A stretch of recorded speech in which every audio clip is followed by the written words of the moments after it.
ओम नमो भगवते वासुदेवाय। नमस्कार दोस्तों, मैं रश्मि शर्मा एक बार फिर से स्वागत करती हूँ आपका अपने चैनल भक्ति अनंत में। आप सभी को सफला एकादशी की हार्दिक शुभकामनाएं। तो शुरू करते हैं सफला एकादशी की कथा। मोक्षदा एकादशी की व्रत की कथा को सुनकर अर्जुन ने प्रसन्न होते हुए कहा कि हे कमल नयन, मोक्षदा एकादशी की व्रत कथा सुनकर मैं धन्य हो गया। हे मधुसूदन, अब आप पौष मास की कृष्ण पक्ष की एकादशी की महिमा बताने की कृपा करें। उस एकादशी का क्या नाम है, उस दिन किस देवता की पूजा होती है और उसके व्रत का विधान क्या है, मुझ पर कृपा करते हुए यह सब आप मुझे विस्तार पूर्वक बताएं। अर्जुन की जिज्ञासा सुनकर श्री कृष्ण ने कहा कि हे कुंती पुत्र, तुम्हारे प्रेम के कारण मैं तुम्हारे प्रश्नों का विस्तार सहित उत्तर देता हूँ। अब तुम इस एकादशी व्रत का महात्म्य सुनो। हे पार्थ, इस एकादशी के द्वारा भगवान विष्णु को शीघ्र ही प्रसन्न किया जा सकता है। पौष माह की कृष्ण पक्ष की एकादशी का नाम सफला एकादशी है। इस एकादशी के आराध्य देव नारायण हैं।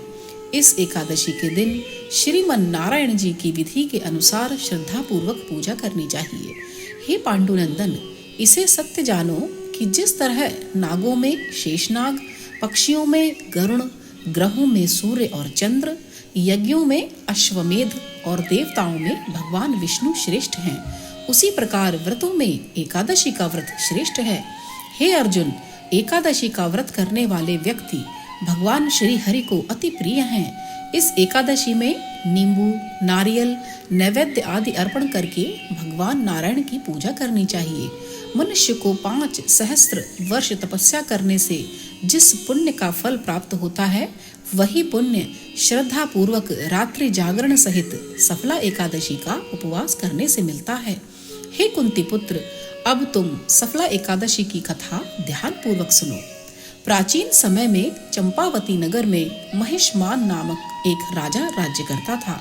उसके 4 पुत्र थे। उसका सबसे बड़ा लुम्पक नाम का पुत्र महापापी और महादुष्ट था। वह हमेशा पर स्त्री गमन में तथा वैश्याओं के यहाँ जाकर अपने पिता का धन व्यय किया करता था। देवता, ब्राह्मण, वैष्णव आदि सुपात्रों की निंदा करके वह अति प्रसन्न होता था। सारी प्रजा उसके कुकर्मों से बहुत दुखी थी, परंतु युवराज होने के कारण सब चुपचाप उसके अत्याचारों को सहन करने को विवश थे और किसी में भी इतना साहस नहीं था कि कोई राजा से उसकी शिकायत करता। परंतु बुराई अधिक समय तक पर्दे में नहीं रहती कि एक दिन राजा महिष्मान को लुम्पक के कुकर्मों का पता चल ही गया।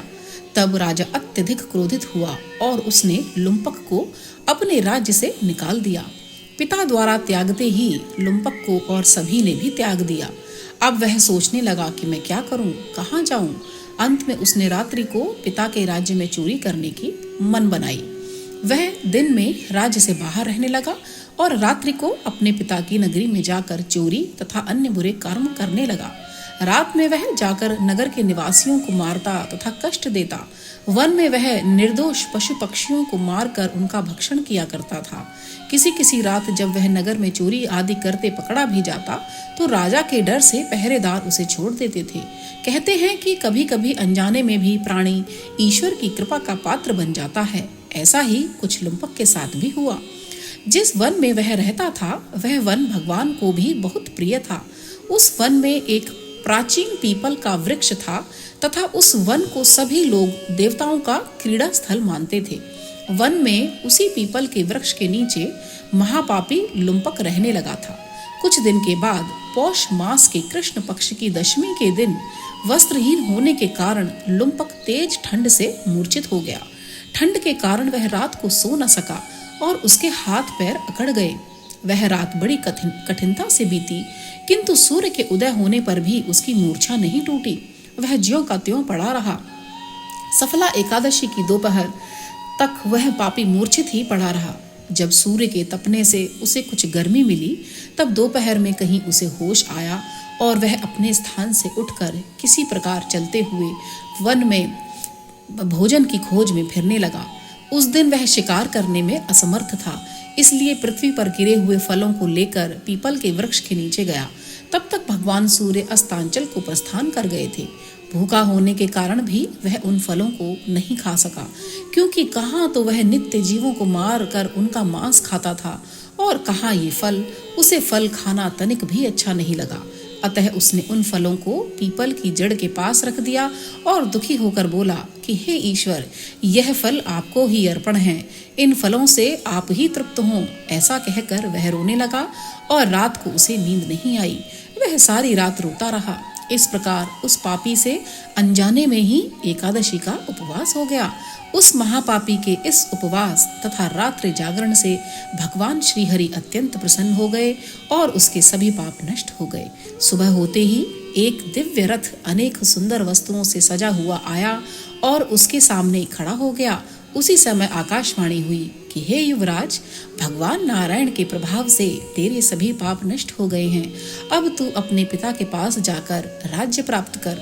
जब यह आकाशवाणी लुम्पक ने सुनी तो वह अत्यंत प्रसन्न होते हुए बोला कि हे प्रभु, आपकी जय हो। ऐसा कहकर उसने सुंदर वस्त्र धारण किए और फिर अपने पिता के पास गया। पिता के पास पहुंचकर उसने सारी कथा पिता को सुनाई। पुत्र के मुख से सारा वृत्तांत सुनने के बाद पिता ने अपना सारा राज्य तत्क्षण ही पुत्र को सौंप दिया और स्वयं वन में चला गया। अब लुम्पक शास्त्रानुसार राज्य करने लगा। उसकी स्त्री, पुत्र आदि भी श्री विष्णु के परम भक्त बन गए। वृद्धावस्था आने पर वह अपने पुत्र को राज्य सौंपकर भगवान का भजन करने के लिए वन में चले गए और अंत में परम पद को प्राप्त हुए। हे पार्थ, जो मनुष्य श्रद्धा व भक्ति पूर्वक इस सफला एकादशी का उपवास करते हैं, उनके सभी पाप नष्ट हो जाते हैं और अंत में मुक्ति प्राप्त होती है। हे अर्जुन, जो मनुष्य इस सफला एकादशी के महात्म्य को नहीं समझते, उन्हें पूंछ और सींगों से विहीन पशु ही समझना चाहिए। सफला एकादशी के महात्म्य को पढ़ने अथवा श्रवण करने से प्राणी को राजसूय यज्ञ के समान फल प्राप्त होता है। अतः यह सफला एकादशी की कथा हमें भगवान के अति कृपालु होने का भान कराती है।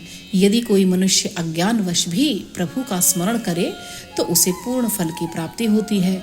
यदि मनुष्य निश्चल भाव से अपने पापों की क्षमा मांगे तो भगवान उसके बड़े से बड़े पापों को भी क्षमा कर देते हैं। लुम्पक जैसा महापापी भी भगवान श्री हरि की कृपा से वैकुंठ का अधिकारी बना। बोलो श्री भगवान की जय। बोलो सफला एकादशी की जय।